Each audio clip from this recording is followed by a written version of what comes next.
അസ്സലാമു എല്ലാവർക്കും ജാസ്മിസ് ഹോം വേൾഡിലേക്ക് സ്വാഗതം.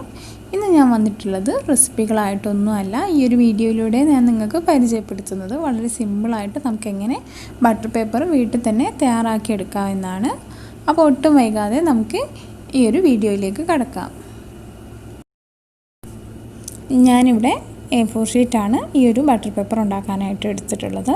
ഇനി ഇതിൻ്റെ മുകളിൽ നന്നായിട്ട് ഓയിലൊന്ന് സ്പ്രെഡ് ചെയ്ത് കൊടുക്കാം. അപ്പോൾ ഞാനിവിടെ ബ്രഷ് വെച്ചിട്ടാണ് ഓയിൽ സ്പ്രെഡ് ചെയ്ത് കൊടുക്കുന്നത്. ബ്രഷ് ഇല്ലെങ്കിൽ കൈകൊണ്ട് തന്നെ നന്നായിട്ട് ഈ ഒരു ഷീറ്റിൻ്റെ എല്ലാ ഭാഗത്തോട്ടും ഓയിൽ സ്പ്രെഡ് ചെയ്ത് കൊടുത്താൽ മതി. അതേപോലെ ഞാനിപ്പോൾ A4 ഷീറ്റാണ് എടുത്തത്. A4 ഷീറ്റിനേക്കാൾ നല്ലത് ബട്ടർ പേപ്പർ ഉണ്ടാക്കാനായിട്ട് ന്യൂസ് പ്രിൻ്റാണ്. അതാകുമ്പോൾ കുറച്ചുകൂടി ഒരു കട്ടിയൊക്കെ കുറവായിരിക്കും. നമ്മൾ കടയിൽ നിന്ന് മേടിക്കുന്ന അതേ ഒരു രീതിയിൽ തന്നെ നമുക്ക് ന്യൂസ് പ്രിൻ്റ് വെച്ചിട്ട് ചെയ്തെടുക്കാനായിട്ട് പറ്റും. അതല്ലെങ്കിൽ നമുക്ക് നോട്ട്ബുക്കിലുള്ള സാധാരണ പേജ് വെച്ചിട്ടും ബട്ടർ പേപ്പർ ഉണ്ടാക്കിയെടുക്കാം. അപ്പം ഞാനിവിടെ നന്നായിട്ട് ഓയിൽ സ്പ്രെഡ് ചെയ്ത് കൊടുത്തിട്ടുണ്ട്. ഈ ഒരു A4 ഷീറ്റിൻ്റെ രണ്ട് സൈഡിലും ഓയിൽ സ്പ്രെഡ് ചെയ്ത് കൊടുക്കേണ്ട ആവശ്യമില്ല. ഒരു ഭാഗത്ത് മാത്രം ഓയിൽ സ്പ്രെഡ് ചെയ്ത് കൊടുത്താൽ മതി. അതിനുശേഷം ഇതേപോലെ ഒന്ന് മടക്കി കൊടുക്കാം. ഈ ഒരു A4 ഷീറ്റിൻ്റെ ഏതെങ്കിലും ഭാഗത്ത് ഓയിൽ എത്താത്തുണ്ടെങ്കിൽ അങ്ങോട്ടൊക്കെ ഒന്ന് എത്താൻ വേണ്ടിയിട്ടാണ് ഇതേപോലെ ഒന്ന് മടക്കി കൊടുക്കുന്നത്.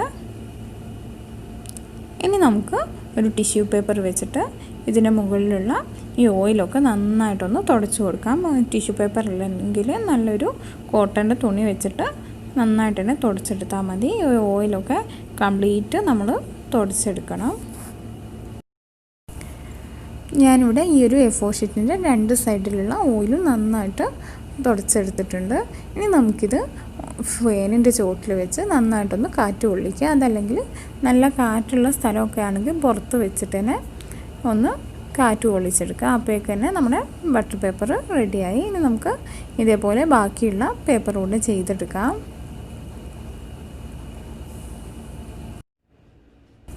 ഞാനിവിടെ 2 മണിക്കൂർ ഈ ഒരു A4 ഷീറ്റ് ഫാനിൻ്റെ ചുവട്ടിലാണ് വെച്ചിട്ടുള്ളത്.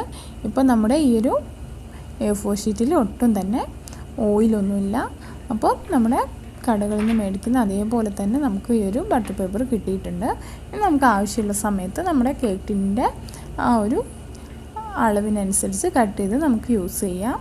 അപ്പോൾ ഇന്നത്തെ ഈ ഒരു വീഡിയോ എല്ലാവർക്കും ഹെൽപ്ഫുൾ ആയെന്ന് വിശ്വസിക്കുന്നു. ഇഷ്ടമായിട്ടുണ്ടെങ്കിൽ മറക്കാതെ ലൈക്ക് ചെയ്യുക. അതേപോലെ ചാനൽ സബ്സ്ക്രൈബ് ചെയ്യുക.